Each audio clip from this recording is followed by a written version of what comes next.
eu consegui convencer, deixei as crianças crescerem mais, porque dependiam muito de mim, e para não ter mais nenhuma justificativa. E dizer também que eu tinha o direito de me realizar profissionalmente. E eu queria estudar. Ele falava, quis fazer vestibular, e ele dizia, não, você não vai passar nunca, você ficou muitos anos parada. Eu fiquei acho que 14 anos parada, 13 anos eu acho, que a mais velha já tinha 13, a outra tinha 10, a outra estava no primeiro ano primário. Quer dizer, a última, a caçula, saiu para a escola, falei, agora eu vou junto com ela, eu vou trabalhar numa escola, e fiz vestibular, arranjei o primeiro emprego e percorri esse caminho, né? Passei no vestibular, foi assim, eu queria ser uma psicóloga, primeiro que tudo, mas a faculdade que estava abrindo essa oportunidade, uma faculdade particular, que era o Centro de Ensino Superior, o SES, em Juiz de Fora, que até hoje, cada dia cresce mais a faculdade, é melhor, bons professores, muita gente boa saindo de lá. E eu falei, vai ser o que der certo. Tinha que ser o horário, né? Tinha que ser à noite, porque eu fazia todas as obrigações durante o dia. E aí eu fiquei... Só tinha estudos sociais nesse horário, e também era uma faculdade que tinha menos concorrência no vestibular. E eu tinha esse medo, né, que inclusive o Antônio me fazia muito, que eu não ia passar, porque não tinha dado tempo de estudar tanta coisa. E eu passei. E eu fiz o curso maravilhada, encantada, vibrava, assim, e tinha várias pessoas, várias mulheres mais velhas que eu, também com os filhos já crescidos e tudo, e nós fizemos um grupo maravilhoso, com uma amizade duradoura até hoje. E aí, depois dessa daí, eu resolvi fazer pedagogia, já emendei, quando terminei, comecei a fazer pedagogia, e depois a gente veio para cá, para Fortaleza, voltamos para o Ceará, e eu fiz história aqui na UES. E eu também trabalhava paralelamente, eu era professora de história, professora de USPB, de moral e cívica, de educação artística, e eu fui fazer um curso de história para me atualizar. Eu consegui vaga aqui na UES e aproveitei, descontou todas as matérias que eu já tinha feito, e eu fiz ali uma coisa bem rápida, que eu não tinha. Então, o folclore estava lá, presente também, entre as coisas que eu fazia. Fazia muita pesquisa folclórica, e era convidada para dar palestras e tudo, falar sobre as minhas pesquisas, minhas descobertas sobre o folclore de Minas, que era a minha especialidade. E aí, foi assim, acabei chegando aqui, e o curso de turismo estava começando na Unifor, e eles estavam com dificuldade de ter uma professora que tivesse experiência de folclore, e eu tinha muitas pesquisas, até publicadas e tal, e aí participei de uma seleção, e fui ser professora de folclore também na Unifor. Eu até registrei tudo isso de uma forma mais detalhada, assim, que tem fatos assim, até engraçados, num livro que eu escrevi. O livro chama Eu por Mim, uma história de vida. E então acrescentei isso aí no meu currículo, né? Já plantei a árvore, já tive filhos, e agora escrevi um livro, tem 2 anos. E eu só de tudo isso eu aprendi que quando a gente quer alcançar objetivos, a gente não pode ficar esperando, tomara que Deus me ajude, tomara que... Não, porque você tem que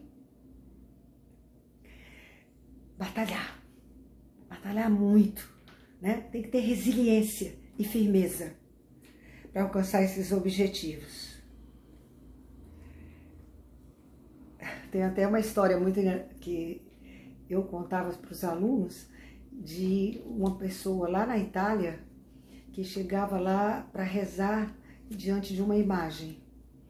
Ah, meu santo, me ajude, faça com que eu arranje um emprego, me ajude. Não, vixe, mas não estou sabendo contar. Me ajude todo dia. Ia lá e falei, me ajude, me ajude. E aí, Maria, meu Deus, esqueci o final. Sim, aí um dia o santo não aguentou mais, era só dizendo isso, e falou assim, sim, não, me ajude a ganhar na loteria. Me ajude a ganhar na loteria, me ajude a ganhar na loteria. E aí, o santo não aguentou mais tanto dia, mês e mês, essa pessoa dizendo isso. Ele falou assim, pelo amor de Deus, por que você não joga?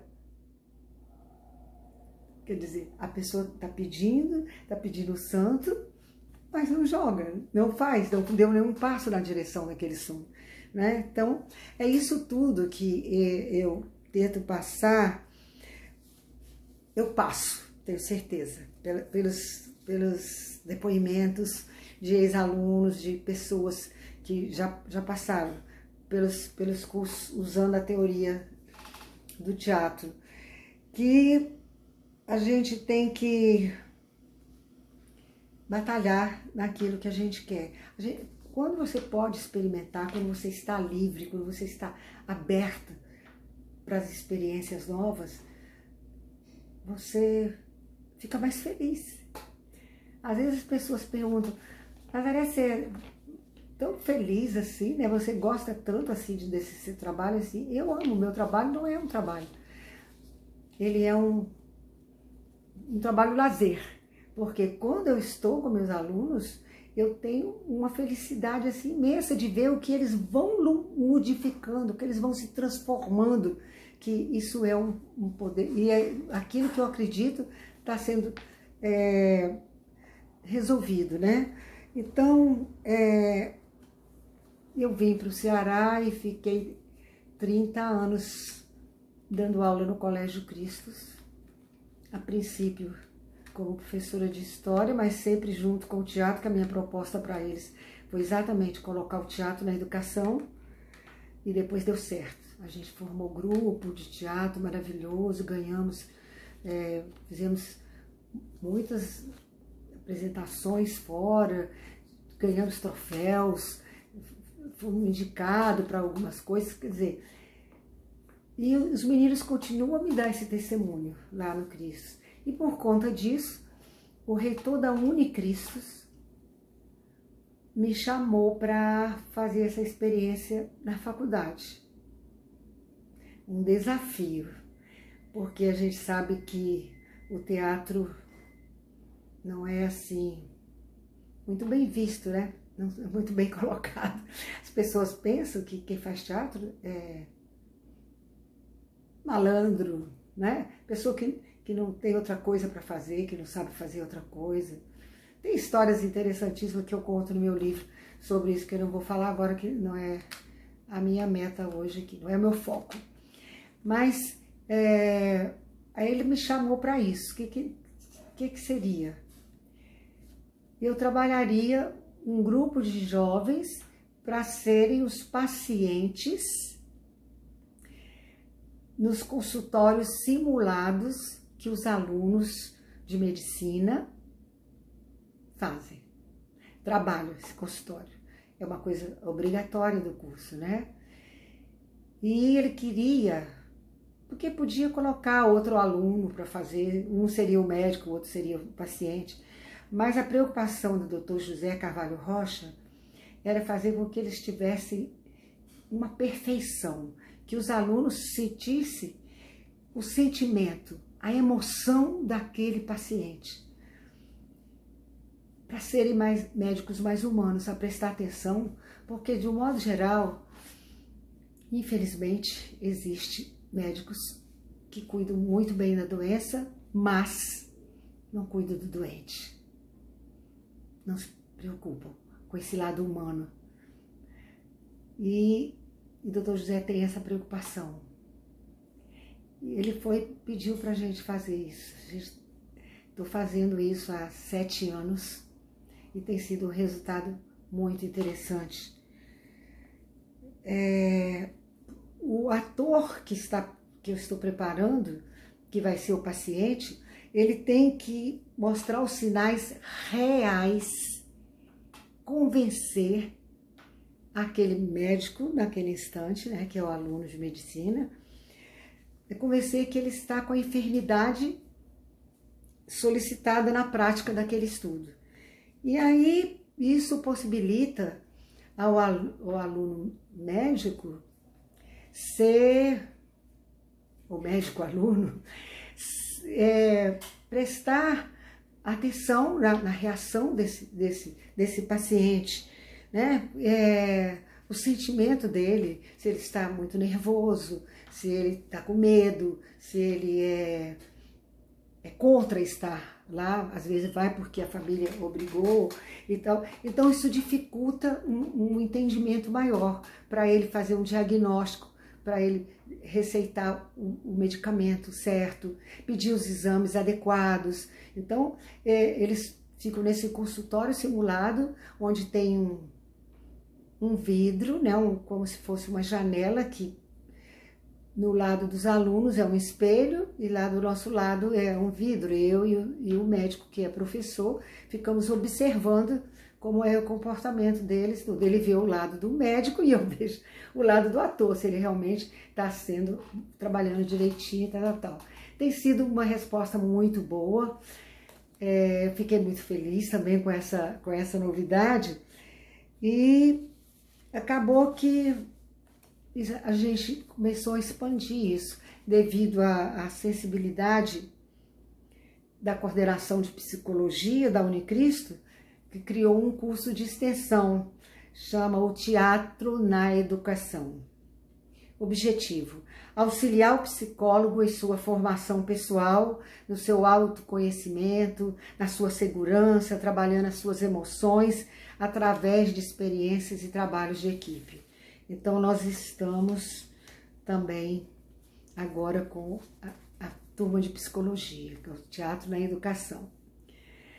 Gente, eu estou justificando isso tudo que eu faço, mais uma vez, porque eu me realizo muito no decorrer das minhas aulas, nessa convivência desprovida de obrigatoriedade, que tem plasticidade, que tem criatividade. E eu ouço o que os alunos têm a dizer. Muito importante isso, porque eles passam a acreditar neles próprios.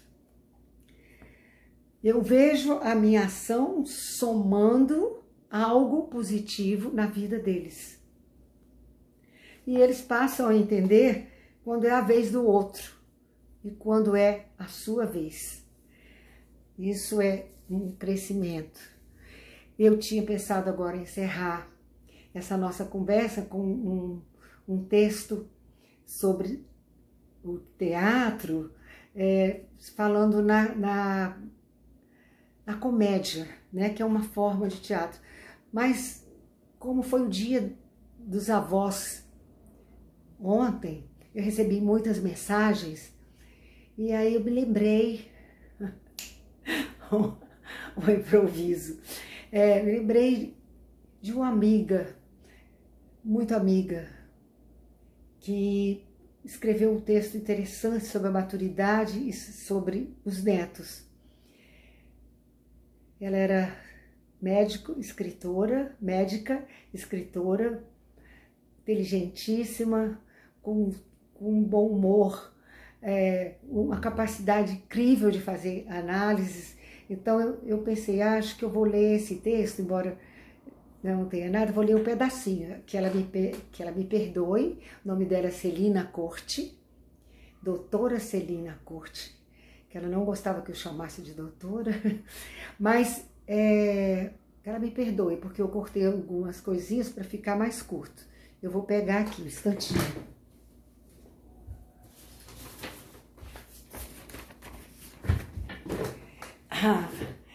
O poder natural e sobrenatural da maturidade. Celina Corte Pinheiro. Chegar à idade madura é uma bênção. Significa que nós não fomos flagrados precocemente por balas perdidas, acidentes de trânsito, navios afundados e doenças mais graves, altamente transmissíveis, que aparecem na nossa vida. A gente identifica que chegou à maturidade quando nós nos arrumamos bem, fazemos uma maquiagem bacana, vestimos aquele vestido que nos emagrece, saímos e ninguém percebe. Nem um fio de consolação. A gente sabe que as curvas que antes delineavam o nosso corpo, hoje elas nos desalinham. Não mais flutuamos sobre saltos, como outrora, bamboleando as ancas. Uma amiga me contou que depois de colocar uma roupa legal, seu filho, recém-saído da adolescência, olhou-a de cima a baixo e exclamou: "Mamãe, você está uma sucota." Ela sentiu um prazer enorme pelo suposto elogio e pertigou-se, mas achou que deveria corrigir o rapaz. "Meu filho, será que você não quis dizer cocota?" "Não, mamãe, é sucota mesmo. Mistura de sucata com cocota." Uma decepção descomunal. Os homens são terríveis, né? Quando eles querem nos tirar ao chão.